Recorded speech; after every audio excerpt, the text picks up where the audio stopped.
Good evening and welcome to Chesapeake Public Schools Family Empowerment Webinar presented by the Office of Family and Community Engagement, or FACE. I am Laura Lerf, one of the FACE specialists.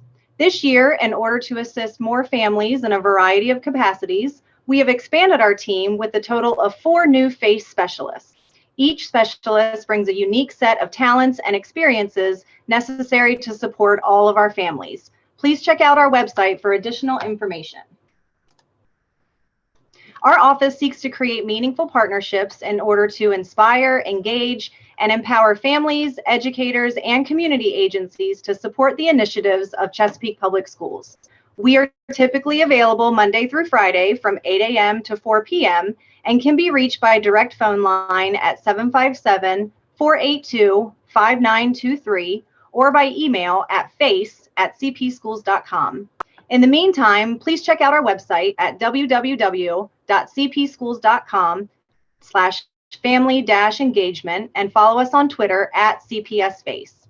We would also like to note that we've recently opened 2 family engagement centers, one at Crestwood Intermediate and the second at Camelot Elementary. We're very excited to host family workshops at these new centers. We're very excited to host the Student Financial Literacy Series in partnership with Navy Federal Credit Union. Tonight, our presentation will cover managing your money. Next Tuesday, April 25th, we will cover debit and credit cards. On May 2nd, the topic will be consumer loans and paying for higher education. And our final topic on May 9th will discuss managing credit and identity theft. If you attend all 4 sessions, you will be entered into our drawing for an Amazon gift card. And don't worry, we take care of tracking that, so you don't have to let us know that you come tonight. We know. Joining us tonight is a team of experts from Navy Federal Credit Union. Please welcome Ms. Kate Johnson and Ms. Ellen Amascio, who will be the presenters for the series.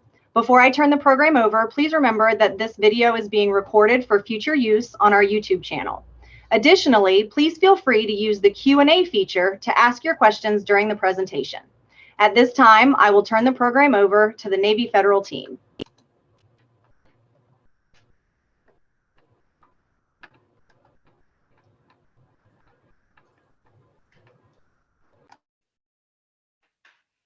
Can everyone hear me? Hi, my name's Kate. I work for Navy Federal. I am actually an Indian River alumni, so I come from Chesapeake. I've been working at Navy Federal for 4 years, and one of the things that we love to do is be involved with our community and educating our youth. So part of that is we bring some financial education presentations to Chesapeake Public Schools. So today, and then I'm going to let Ellen also introduce herself too.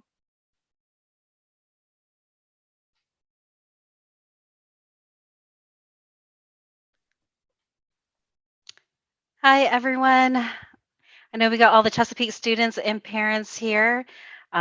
Welcome, and I hope everyone got to enjoy this nice weather today. I know it's pretty nice, and if you haven't, there's always tomorrow.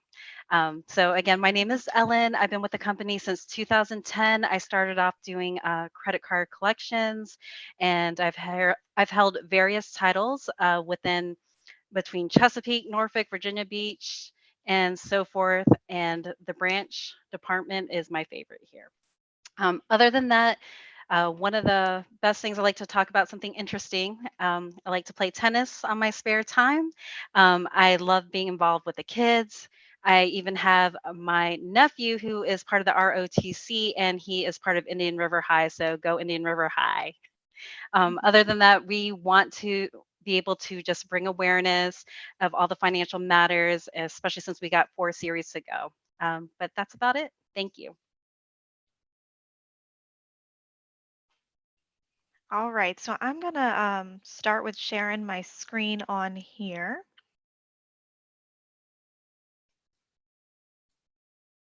Mm.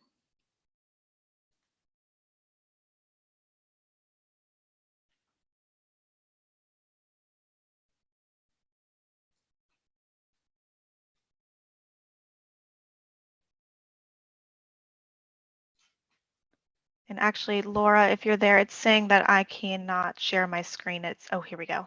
Perfect. All right. All right, so hopefully everyone, let me see. All right, so hopefully everyone can see my screen now. Today, we're going to be discussing one of the basic topics, but things will progress during the weeks to come. We really just wanted to start with something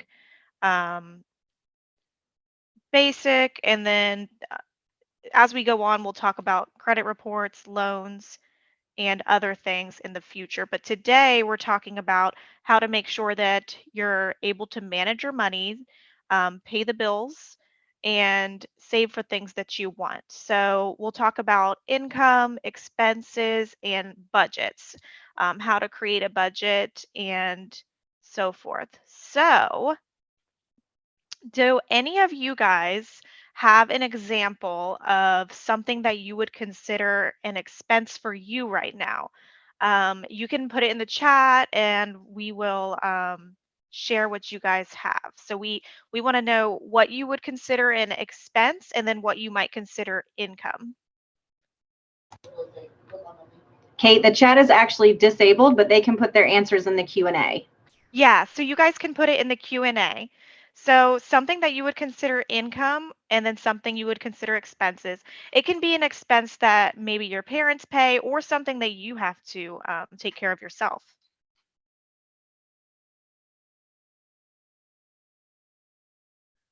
Let's see. Clothing, phone bill. I see that.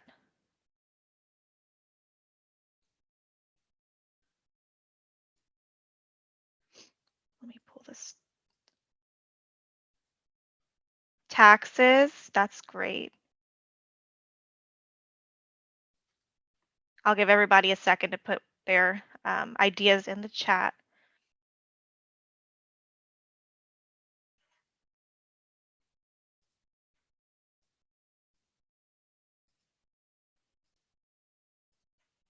But yeah, those are all good examples. So clothing, phone bill, paying taxes, they're all things that you have to think about. So what we have on our PowerPoint here is expenses of, or examples of income would be earnings from a job, gifts from grandma, or allowances from parents. It could be a lot of other things too. And then for expenses, we have shelter, so rent. Most of your parents take care of that for you, but food, clothing, transportation, and tuition. So tuition, of course, for college or education. There's lots of expenses and not very many sources of income. So parents take care of most of our expenses while we're young, but in the future, it's something that we really have to learn how to manage and fit those things into a budget. Oh, perfect. And Kate, we have someone commenting on the Q&A. One thing that I consider income is stock investments, and one thing for expenses is shelter. So thank you so much, Liam, for participating. Oh yeah, that's really nice. Awesome. All right, so here we go. Shelter, food, transportation, tuition. All right, so one of the first topics we're going to talk about is what is a budget. So a budget is a plan for spending and saving money based on your income and your expenses. Lots of people create budgets. You may notice that your parents may have their own budget, or a relative or a friend. Is there anything that you all can think of that you have to budget for right now, or maybe it's a family member talks about it with you? Um, you can throw that in the chat too.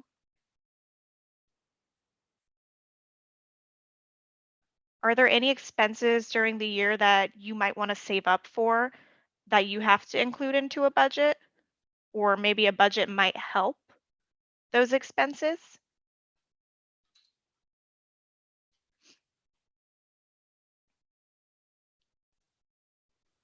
Well, I know, Kate, from my own personal experience, I had to budget for a new vehicle, and I should be getting that in about 1 to 2 weeks from here.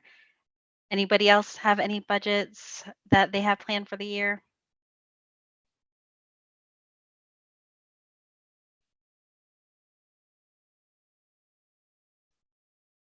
I know that I have to budget for, a lot of you probably don't have to budget for this, but I have to budget for personal property taxes. So I have to make sure that I'm setting aside money for that because those can be pretty expensive. So Isabel says, I don't really buy anything right now with the exception of snacks, and I sort of pace my money out with that. Yeah, I mean, you still have to budget for that, especially if you want to have certain snacks for school. You probably have to think about how you're spending your money. That way, you have the money to buy the snacks that you really enjoy. So that's a good one. All right. So this is just going to be an example of what a budget might look like. So if you earn, oh, hold on, I don't think you guys can see it yet.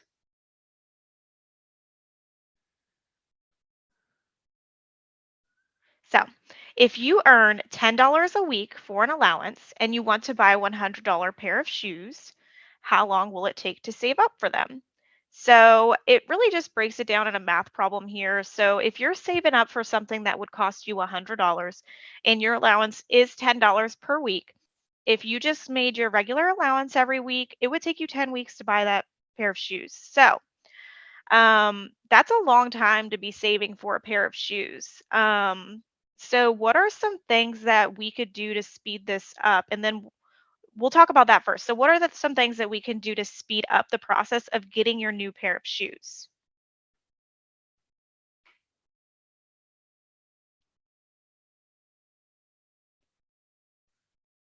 Sorry, well, I'm having a little bit of technical difficulties. We're working it out.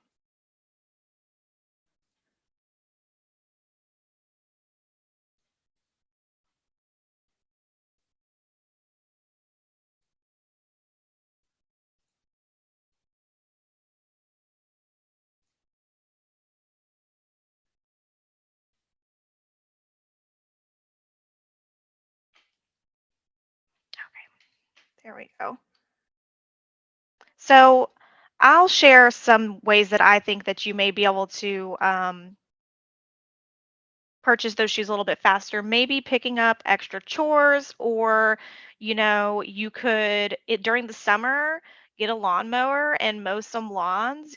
um you could get probably I don't know what the rate is right now, but just to guesstimate, you might be able to get $20 per lawn. So if you did one lawn per day, I mean, you could earn like $100 a week. So there's a lot of ways you could speed up the process of getting those pairs of shoes. There are a lot of things that could slow you down too. Can anyone think of any examples of something that might slow you down when you're trying to save for something important? Even if it's not a pair of shoes, it could be anything you're saving for.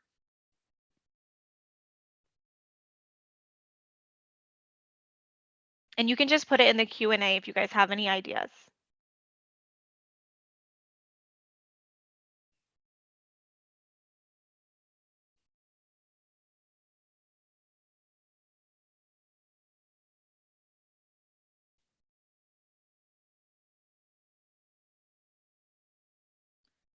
Tempting consumer goods, yes. That could be like anything, like um, a really cool phone or a nice outfit or maybe another pair of shoes.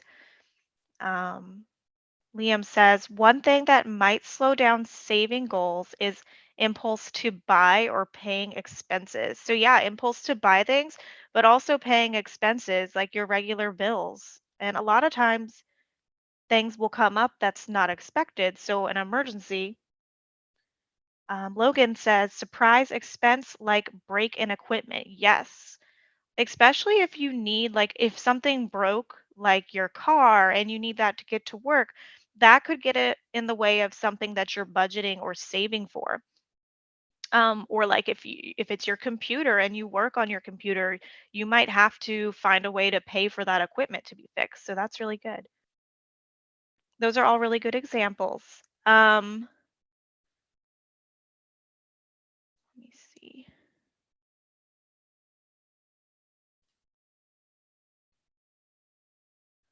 I'm trying to make it go to the next slide. Okay. So let's talk about income. So in order to have a budget and save for things, we have to have an income. So you just got a full-time job. It's 40 hours per week, making $10 an hour. How much money would you make each week? Can everyone answer that question?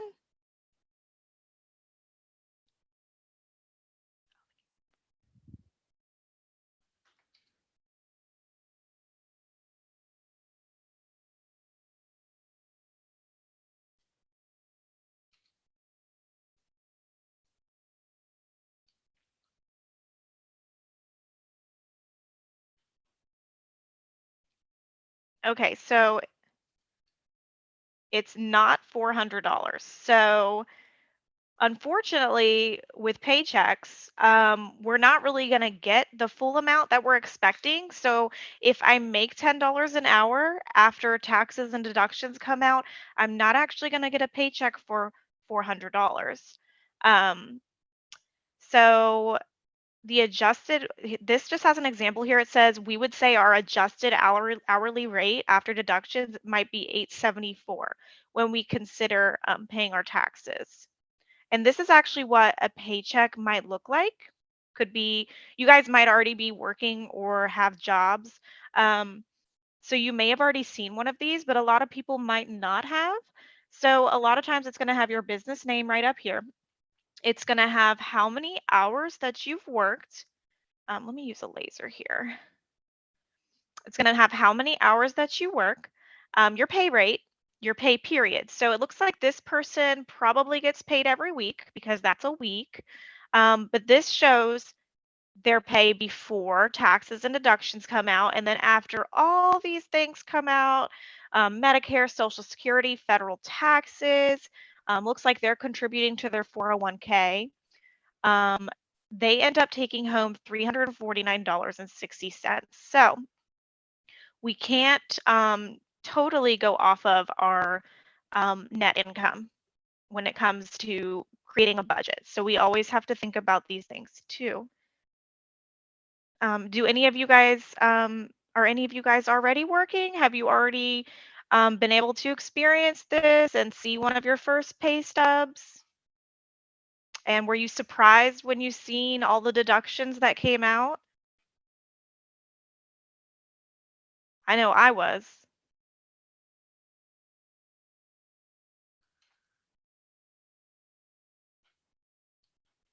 If you guys want, you can share.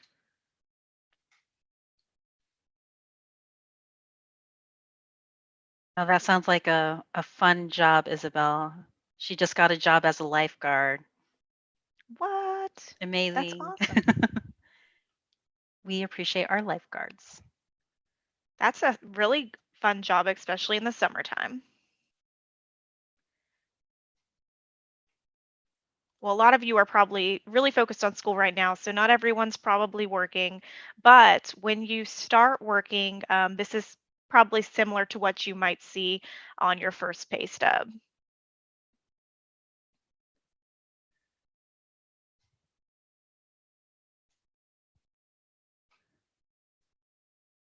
All right.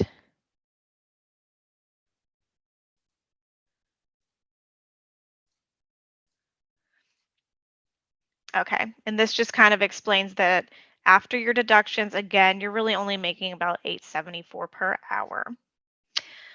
So now we're going to do a little bit more math. So we have an iPhone. It costs $999.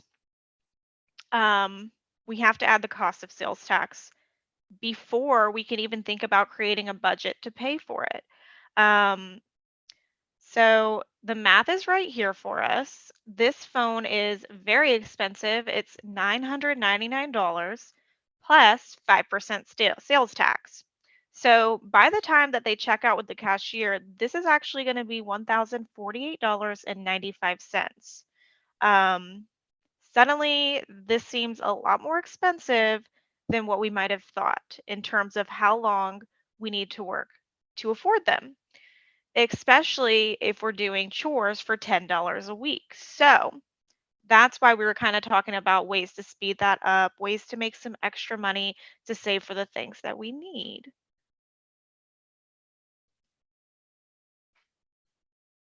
So we have Liam's thinking about getting a part-time job at 7-Eleven, he says, since he's too young to work full-time.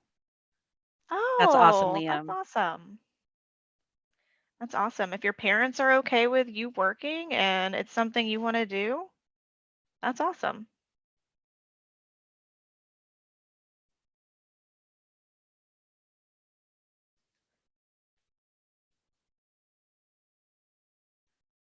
Sorry, I'm having a little bit. Okay, there we go. Okay. Now this kind of breaks down the math. It kind of tells you how many hours you have to work to pay for this iPhone. So if you're making after taxes, we should say about $8.74 an hour, and this iPhone's going to cost you $1,048.95, you would have to work 120 hours just to pay for that iPhone. So that really puts it into perspective about the things we're spending our money on and how you want to really budget for things that are important to you, because I will tell you, when you think about it that way, that is 3 weeks at a full-time job. That is a lot of time to spend working for some money to pay for an iPhone. So you could opt to a less expensive option if you wanted to save a little bit of money with that technology.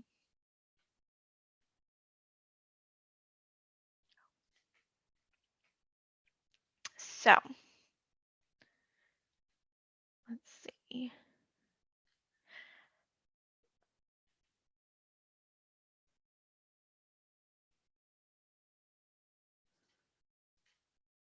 Okay. So this is going to be a little bit tricky to look at first, but we'll walk through it. So here you see what a check register might look like. You can use anything, a lined checkbook, a notebook. You can use an app on your phone. Sometimes if you do have a bank account, you can kind of use an online service to scroll through your transactions. Um, but people make mistakes and they forget about maybe something they swipe their card on. So it's important that we compare our records with the records on our accounts to make sure that our purchases are lining up. Um, oh, 1 second.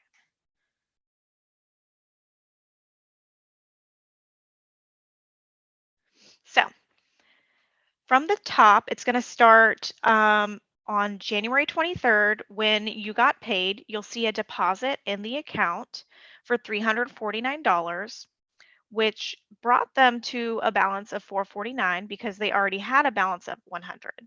But as you can see, after they got paid, they had a lot of deductions coming out. One was a withdrawal. I'm not too sure what it was for. The next one was rent. And then they actually did save some money here, $10. Then they paid their Netflix bill, electric, gas. So by the time they got to their next paycheck, they had 61 cents left in their account. So that didn't leave them with a whole lot of room for any kind of an emergency or an unexpected expense. And then as you can see here, they got paid again. Their account was brought to 350.21. Again, they had a $60 withdrawal. They saved their $10, which is great. And their FiOS bill was paid. Now, as you can see on February 2nd, they had an unexpected expense. They had a huge speeding bill. It was $250. So I think that really put a damper on their budget because now their account's negative $29. Where if they budgeted or saved for that kind of an emergency, they may still have funds in their account to pay some of their bills. So that could put someone in a tough situation. And that's why we wanted to talk about budgeting. So here are some tips to stay out of the red. So you want to always pay yourself first. And this person definitely was paying themselves first. They were saving $10 a month or a pay period, which might have been all they can save, which is great. Um, it's not mandatory, but it's wise to plan. Decide if needs are really just wants. Can you live without it? If so, maybe it's not a need. So, for example, here, Netflix. If it's something they could cut out of their budget, it might be something they would consider, and it would help them with unexpected expenses. Or it could just be an extra $13.99 that they can put in their savings account every month. Don't buy on impulse. Don't buy on impulse. Make and stick to a shopping list. Were those ATM withdrawals for expenses you forgot, or was it just money to be burned? So, um, especially like when you get a little bit older and you have to budget for groceries, groceries can be really expensive. So, sticking to a plan, like a meal plan, and creating a list to keep yourself on track will be helpful, especially when you're walking down the aisles and you see really yummy snacks that might be good but they're not necessary. It'll really help keep your shopping on track. So look for other missing expenses and then establish some goals. So the first part to saving is what are you saving for? So it could be a new car, a better apartment, college, which most of you guys are probably starting to think about. Um, they're probably more important than the most latest iPhone. And I will tell you, college and apartments and cars are all very expensive items. So it is something to be saving for sure. Does anyone have any questions so far? I know we went over a lot, but I'd really love to hear what you guys are thinking, or if you have any experiences with creating a budget, or if you guys have had an experience where maybe you needed something, you needed some to pay for something and you weren't able to because you didn't create a budget, or maybe even a time when you did create a budget and you were able to pay for something you were saving for.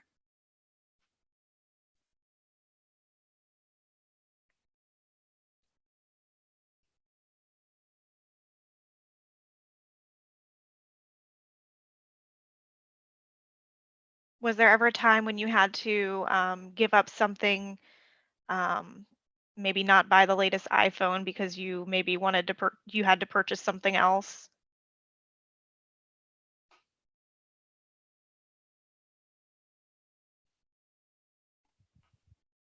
I know I had some unexpected bills coming up, and even I can say from my experience, I had to pay for some vet bills, and now had to revisit my savings plan a little bit on that. So definitely paying yourself first is such a big thing to do. Even when you think you don't need it, it is the best rule to live by.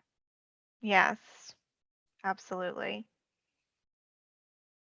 Um, we got Liam here. He said, my siblings and I made a budget and pooled our money to buy a video game console. That's actually pretty smart, and that's nice. Wow, and you guys work together.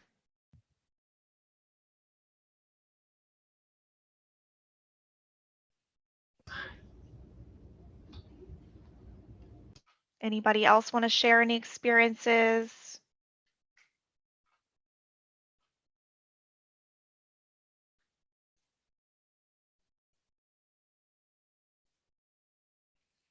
I know recently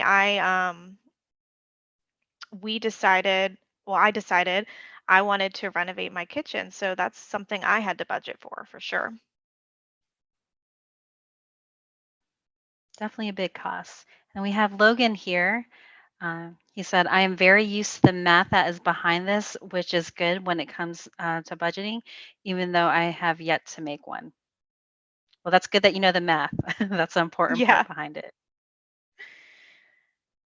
And actually, if you're trying to make a savings goal or create a budget for yourself, there's a lot of resources online. Of course, talk with your parents before doing any of it, but you can probably find a lot of different tools to create yourself a savings plan or a budget. Sometimes it's hard to do it on your own.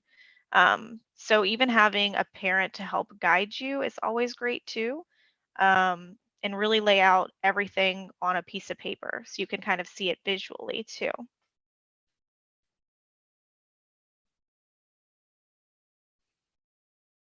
So this here is an activity, and you guys are actually going to get a copy of this in your email. But we kind of want to go over it with you too.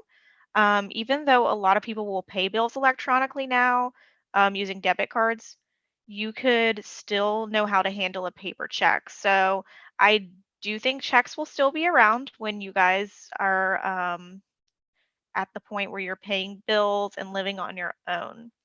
So I'm just going to walk with you through how to write this check. So with this check, where would we be writing? Does anyone know where we would be writing the person who is receiving the check's name? Or it could be the the person, like the credit card company that they're trying to pay the bill for. Where would we be putting that name on the check? Does anybody know which line it would go on?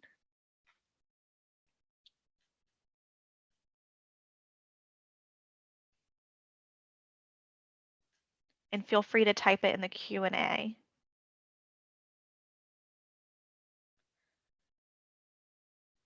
Some of you, most of you have probably never had to write a check, so this could be a tricky assignment.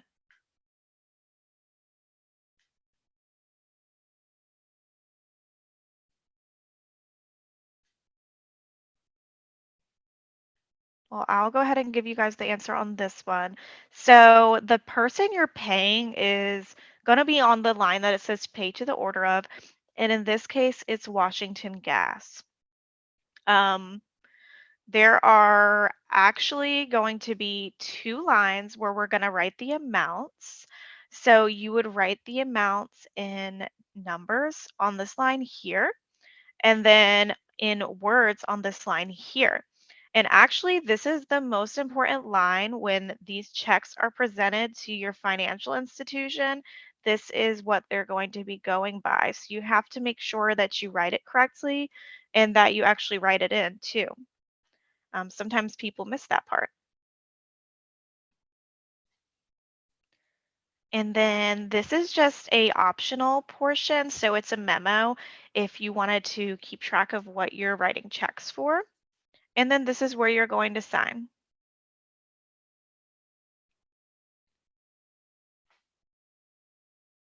So the check writer will sign right here, and then the person who they're paying can bring this to their bank. I'm sure a lot of you have seen checks. Has anyone ever given you a check for a birthday gift or a birthday present?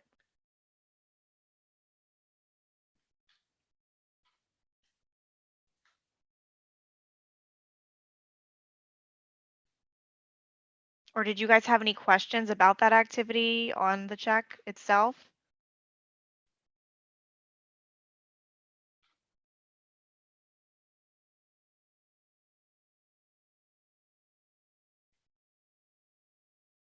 Logan says, yes, I just deposited one not too long ago. So he was able to actually put it in his account. That's awesome. Did you save any, Logan?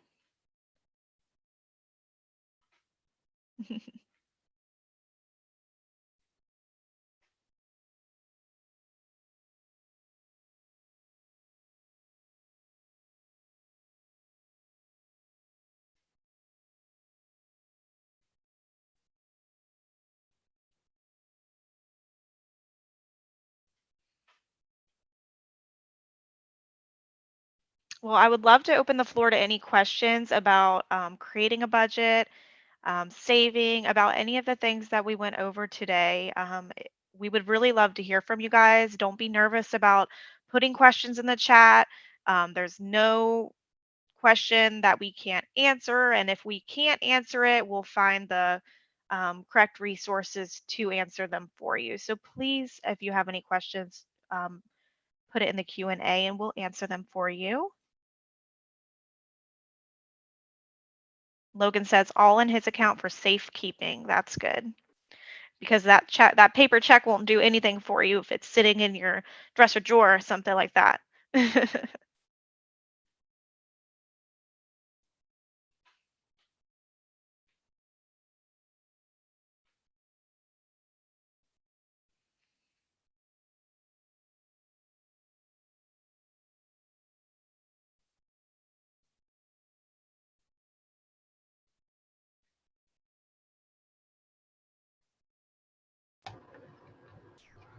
Thank you guys so much. And like they said, we still have the Q&A open. If anyone has any last minute questions for our financial experts. And if not, this will conclude tonight's webinar. We want to thank the Navy Federal Credit Union team for sharing this important information with our students and our families. We hope that you each found a takeaway from this webinar, and we're excited to continue the series next Tuesday evening. So please note, if you have any questions about our programs, you can feel free to contact our office at 757-482-5923. Don't call us for financial advice. That's better left to the Navy Federal experts. So thank you so much, everyone, for joining us this evening. And remember, families and communities work better together. Everyone have a good night. Thank you.